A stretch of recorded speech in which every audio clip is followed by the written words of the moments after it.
Hello guys, we're here in the archive room at Pima Air and Space Museum with Andrew Bailey, Director of Collections. Thanks for having us. No problem. Appreciate it. Hopefully you can show us around. Looks like a lot of stuff in here.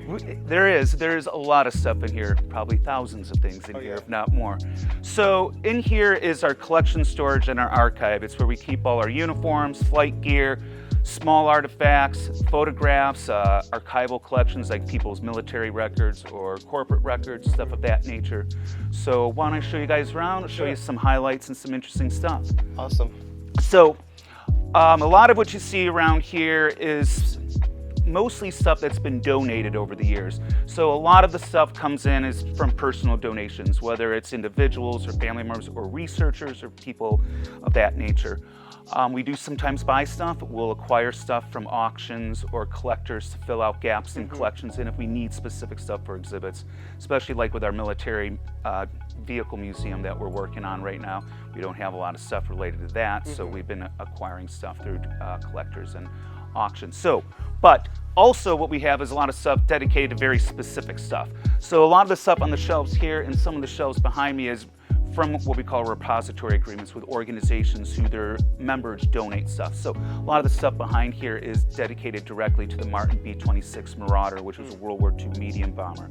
And that does lead to some cool stuff that we get sometimes. One of some of our prize stuff in our collection, which this is one of several that we have, are World War II flight jackets. Oh my goodness. That the air crews would adorn and paint. This one has all his mission markings, and also these ducks, which were for decoy missions, where they would go on missions not to bomb anything, but just to drill German fighters away from the main missions. And then, of course, you have the artwork on the back. Wow. Which this was the 557th Bomb Squadron, 387th Bomb Group. The name of the squadron was Keller's Killers, named after the squadron commander, and that was their squadron patch. So you get a lot of these kind of unique stuff, stuff that is actually personalized and has like a direct connection to the person who wore it. They always kind of, one of the things they always joke, uniforms are anything but uniforms sometimes, because people are, when they can, are always kind of adorning them, and where they can get away with it at least, with different things. Wow, that's so cool. Yeah. So if you follow me, we'll come around and look at some of the other stuff that we have in the collection. We have, like these cabinets, we keep a lot of our smaller artifacts in that we can keep on shelves. And this covers lots of different things. Obviously, a lot of stuff that we often get are medals that come with military donations, a lot of distinguished flying crosses, air medals. They come in their boxes with the medals. Sometimes we get the citations with them, so we actually have the background on why they were awarded the medal for what they did. And then it just covers a lot of various different things in these cabinets, ID cards, stuff like that. And then if we move down here, we keep a lot of different things in here. Manuals for aircraft. We have lots of manuals, whether it's flight manuals, maintenance manuals of different types of military and civilian aircraft. Sometimes it's helpful for us with a restoration. Sometimes a lot of it we just keep to have it for the historical record, because if someone's not preserving it, some of this stuff will go away. Yes. We also keep binders on every aircraft in our collection, where we keep all the pertinent historical information, paperwork, markings, research, and all that stuff. So every time we paint an aircraft, usually our manager of collections and restoration will kind of go through and research the paint scheme that he wants, and our curator will figure out the sizes of the markings and everything, and then we'll all kind of get together and choose which paint scheme we want to go with. And just kind of general things like our research library with just general aviation books, but we also have a lot of specialized books too, like historic books, a lot of class year books and stuff. So a lot of times when pilots were going through training during World War II and even afterwards, they often get like a book for their class, much like you would, graduating from high school or whatever. And again, a lot of these boxes here are archival collections, so we're looking at like paperwork and photographs. We have some collections that go upwards of thousands of photos based on who donated it and what the research was, because we get guys who do like really in-depth histories on military units, and especially back when especially World War II, the veterans were still alive in the 90s and stuff, they would go and just collect hundreds and hundreds of photographs to like make these books. And sometimes we end up as the repository for some of those things. So yeah, so things like flight boots and just different types of foot gear, whether it's, you know, brown army shoes or black combat boots, and the classic like World War II shearling cold weather boots that they would wear on B-17s and B-24s at 20,000 feet on oxygen and freezing temperatures, like Masters of Air or any of that kind of stuff. Wow. So this is all uniforms. I mean, it starts all the way down at the end. If we want to come down real quick, we can take a look.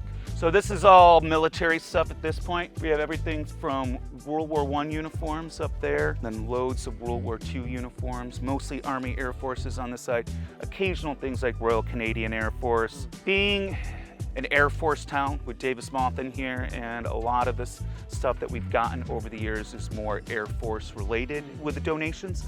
Over the years we've managed to get some more stuff that is outside of that, like Navy and Marine Corps, and of course all the civilian stuff. But Army Air Forces is probably the bulk of our uniforms from World War II. Then you kind of come through and you know, you got black boxes that aren't really black, you know, they're actually orange, so you can find them. And then all the kind of Air Force stuff getting into post-1947 when the Air Force became the Air Force, and then loads of flight suits, both military and civilian. We have things like air show demonstration team uniforms, like the Canadian Snowbirds flight suit. And then things even like civilian air show pilots, like this guy was clearly sponsored by Bud Light and, you know, flew at air shows. Awesome, that's so cool. Yeah, and then around back here, we kind of continue on with that theme with a lot of flight suits. We were talking about the personalized A2 jackets of World War II. During Vietnam, what they did was they had things called party suits, which is essentially every squadron kind of had a colored flight suit overall that they would have adorned with patches, official, unofficial patches that were probably not really, you know, prime time, you know, if you get my drift and stuff. And so they would wear these types of flight suits at the officers club, or if they're out at the bars and stuff like that. Again, kind of a morale thing and a way to personalize stuff. Do you think that still goes on today, or is that something? It does in places. Mostly when units get deployed to South Korea, they still usually do party suits or party shirts. And a lot of units do sometimes end up having shirts made that are kind of like for morale purposes, whether it's, you know, like an A-10 unit across the road and stuff like that. But for the most part, deployments to South Korea, I believe still to this day, they still do party suits and stuff like that. It's usually with deployments to Asia that kind of comes up. Okay. Kind of wrapping this up, this is all of airline pilots' uniforms, all the colorful flight attendants' uniforms from the 70s and 60s. And then on the back wall, we have like all our hard helmets, like hard flight helmets from, you know, the early 1950s and Korea era to Cold War and modern flight helmets. Awesome, awesome. Well, Andrew, we'd like to thank you for the tour. No problem. And you guys come to Pima Air Space Museum. They have over 425 aircraft, knowledgeable guys like Andrew. So you guys come and learn something. Thanks again. You're welcome. Thanks for coming and visiting us. Most definitely. Thank you.